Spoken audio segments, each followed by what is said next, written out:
Hello friends, welcome to my channel. तो आज का टॉपिक है हमारा फ्रैक्चर। तो फ्रैक्चर होता क्या है, सबसे पहले हमें ये पता होना चाहिए कि जो फ्रैक्चर जो होता है उसमें क्या होता है कि जो बोन होता है उसमें कोई ब्रेक या क्रैक हो जाए तो उसे हम फ्रैक्चर कहते हैं।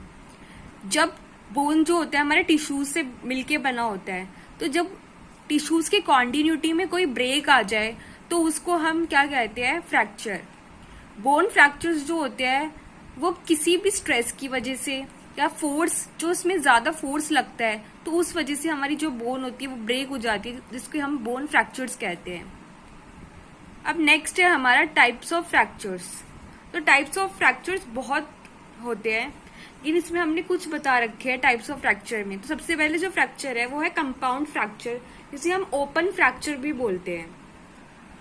तो कंपाउंड फ्रैक्चर या ओपन फ्रैक्चर में क्या होता है कि ये सराउंडिंग टिश्यूज जो होती है बोन के सराउंड में उसको भी डैमेज कर देता है और स्किन को पेनिट्रेट कर देता है, मतलब स्किन को पेनिट्रेट करके वो बाहर आ जाता है बोन। ये ज्यादा सीरियस होता है क्योंकि इसमें इन्फेक्शन के चांसेस ज्यादा होते हैं, क्योंकि ये स्किन को पेनिट्रेट करके बाहर आ रहा है, तो इसमें ज्यादा कॉम्प्लिकेटेड वुंड हो रहा है। जो नेक्स्ट टाइप का हमारा फ्रैक्चर है वो है सिंपल या क्लोज फ्रैक्चर। सिंपल और क्लोज फ्रैक्चर में क्या होता है, इसमें जब बोन में ब्रेक होता है तो ये जो सराउंडिंग टिश्यूज होते हैं बोन्स के साथ में उसको डैमेज नहीं करता, ना स्किन को कोई हार्म करता, ना उसे पेनिट्रेट करता और ना ही वहां पे टियरिंग होती है। तो ये हमारा होता है सिंपल या क्लोज्ड फ्रैक्चर। इसमें इन्फेक्शन के चांसेस बहुत ही कम होते हैं। नेक्स्ट टाइप का जो फ्रैक्चर है हमारा वो है एवर्जन फ्रैक्चर। इसमें क्या होता है, जो स्मॉल पीस होता है बोन का, जो टेंडन और लिगामेंट से कनेक्ट होता है, अटैच होता है, वो पुल्ड अवे हो जाता है, मतलब वो वहां से हट जाता है। जो बोन का मेन पार्ट है वहां से उसको हटा देता है। जैसे कि क्या होता है कि जो भी टेंडन और लिगामेंट को वो बोन कनेक्ट कर रहा है, तो जो टेंडन और लिगामेंट वाला बोन है वो तो दूसरी साइड चला जाएगा, और जो दूसरा पार्ट है, मेन पार्ट है बोन का, वो उसके ऑपोजिट साइड में चला जाएगा। तो इस तरह से ये एवर्जन फ्रैक्चर होता है। नेक्स्ट है हमारा कम्युनिटेड फ्रैक्चर। कम्युनिटेड फ्रैक्चर में क्या होता है, जो बोन होता है वो सेवरल स्मॉल पीसेस में टूट जाती है, लेकिन वो उसी जगह जो मेन जहां पे ब्रेक हुआ होता है उसको सराउंड करती है, वहीं पे उसी के हिस्से में वो कुछ पीसेस में टूट जाती है। नेक्स्ट जो फ्रैक्चर होता है हमारा वो डिप्रेस्ड फ्रैक्चर होता है। डिप्रेस्ड फ्रैक्चर ज्यादातर हमारा क्रेनियल बोन, स्कल बोन में होता है। It is a break in the bone with the depression of the bone in towards the brain. ये ब्रेन के अंदर में एक डिप्रेशन क्रिएट करता है जब बोन फ्रैक्चर होता है। जैसे क्रस्ट पोर्शन हो गया स्कल का या क्रेनियल बोन में ब्रेक हो गया, तो इसकी जो पोजीशन होती है वो इनवर्ड्स अंदर की तरफ उसे धस देता है, वो धसा देता है, जिसे हम क्या कहते हैं, डिप्रेस्ड फ्रैक्चर। नेक्स्ट जो फ्रैक्चर है हमारा वो है ट्रांसवर्स फ्रैक्चर। ये जो ट्रांसवर्स फ्रैक्चर होता है ये हमारा स्ट्रेट ब्रेक होता है बोन के अक्रॉस। जब बोन होती है उसकी जो स्ट्रेट में होता है इसको हम ट्रांसफर फ्रैक्चर कहते हैं। अब ट्रांसफर फ्रैक्चर भी हमारे दो टाइप के होते हैं, एक तो डिस्प्लेस्ड फ्रैक्चर होता है, एक नॉन डिस्प्लेस्ड फ्रैक्चर होता है। डिस्प्लेस्ड फ्रैक्चर में क्या होता है कि जब ट्रांसफर ब्रेक होता है तो जो ब्रेक अगर दोनों एक दूसरे के बिल्कुल ऑपोजिट में रहती है तो उसको हम नॉन डिस्प्लेस्ड कहते हैं। लेकिन जब ट्रांसफर फ्रैक्चर हुआ है और मान लीजिए जो दोनों बोन्स है, ब्रेक जहाँ ब्रेक हुआ है उसके आसपास जो भी बोन्स है वो जब डिस्प्लेस हो जाती है, वो ऑपोजिट में ना रह के अल्टरनेट वे में हो जाती है, तो उसको हम डिस्प्लेस ट्रांसफर्स फ्रैक्चर कहते हैं। नेक्स्ट जो है हमारा वो है लॉन्गिट्यूडनल फ्रैक्चर।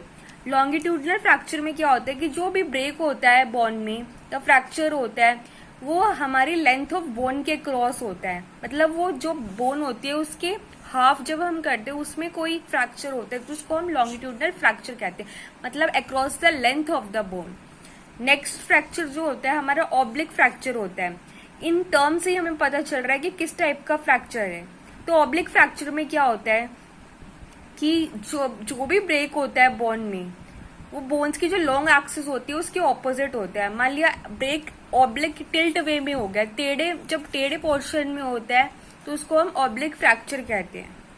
स्पाइरल फ्रैक्चर क्या होता है कि एटलीस्ट अगर one part of the bone कोई भी हो और वो इस तरह से ब्रेक हो कि वो ट्विस्ट फॉर्म में बन रहा हो, ट्विस्ट फॉर्म में जो स्पाइरल फॉर्म होती है, तो उस कंडीशन में हम स्पाइरल फ्रैक्चर कहते हैं। अब नेक्स्ट है green stick fracture. Green stick fracture में क्या होता है कि जो बोन होती है वो जहां से पार्शियली ब्रोकन, यहाँ पे कंप्लीटली ब्रोकन नहीं होता ग्रीन स्टिक फ्रैक्चर में, सिर्फ पार्शियली ब्रोकन होता है, और वही पार्ट जो पार्शियली ब्रोकन होता है वो बेंड भी हो जाता है, तो उसको हम ग्रीन स्टिक फ्रैक्चर कहते हैं। नेक्स्ट फ्रैक्चर हमारा होता है इम्पैक्टेड फ्रैक्चर। इम्पैक्टेड फ्रैक्चर में क्या होता है कि जो ब्रोकन एंड्स ऑफ बोन होते हैं वो एम्बेडेड होते हैं इनटू वन अनदर, मतलब वो फोर्सफुली एक दूसरे के ऊपर धस जाते हैं, इम्पैक्ट हो जाते हैं, तो उसको हम इम्पैक्टेड फ्रैक्चर कहते हैं।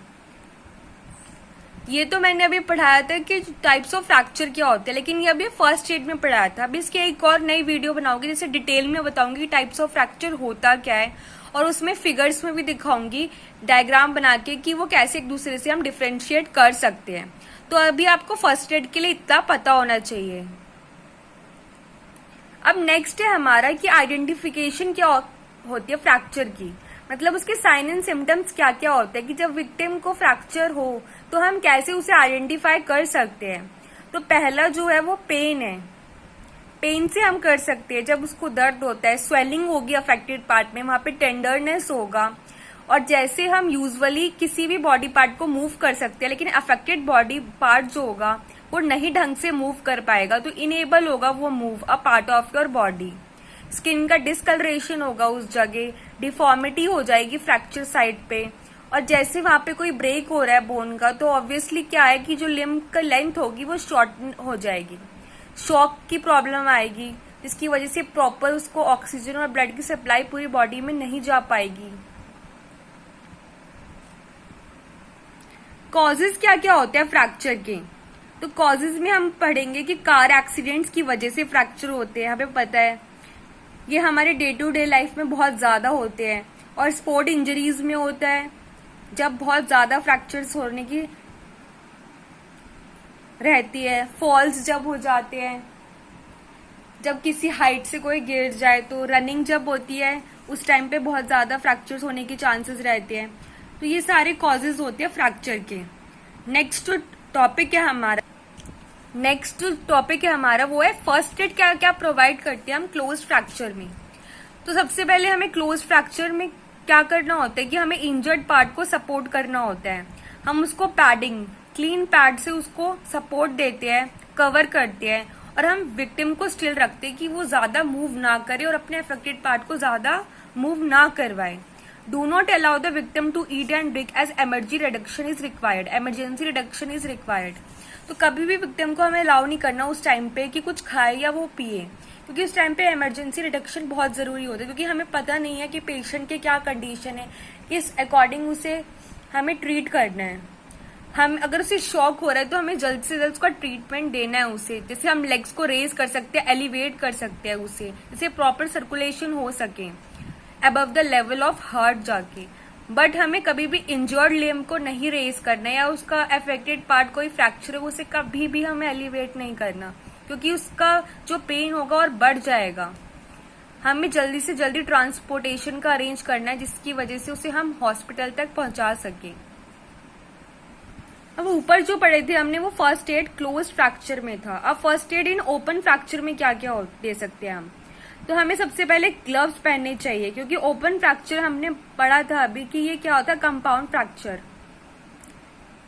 इसमें इन्फेक्शन के चांसेस बहुत ज्यादा होते हैं। तो हमें ग्लव्स पहनने चाहिए, वुंड को कवर करना चाहिए लूजली, लेकिन एक लार्ज क्लीन और स्टेराइल पैड से हमें इसको ड्रेस करना चाहिए और कवर करना चाहिए वुंड को। हमें प्रेशर अप्लाई करना चाहिए, क्योंकि इसमें ब्लीडिंग बहुत ज्यादा होती है, तो उसको कंट्रोल करने के लिए हमें प्रेशर अप्लाई करना चाहिए। लेकिन जो प्रोट्रूडिंग बोन होती है, जो बोन का हिस्सा बाहर निकल रहा होता है स्किन को पेनिट्रेट करके, उसको हमें ज्यादा प्रेस नहीं करना चाहिए, इससे इन्फेक्शन भी बढ़ सकता है और पेन भी बढ़ सकता है। हमें हमेशा क्लीन सॉफ्ट पैड यूज करना चाहिए और उसको बैंडेज करना चाहिए, जिससे कि हम उस पर प्रेशर अप्लाई कर सके और ब्लीडिंग को रोक सके।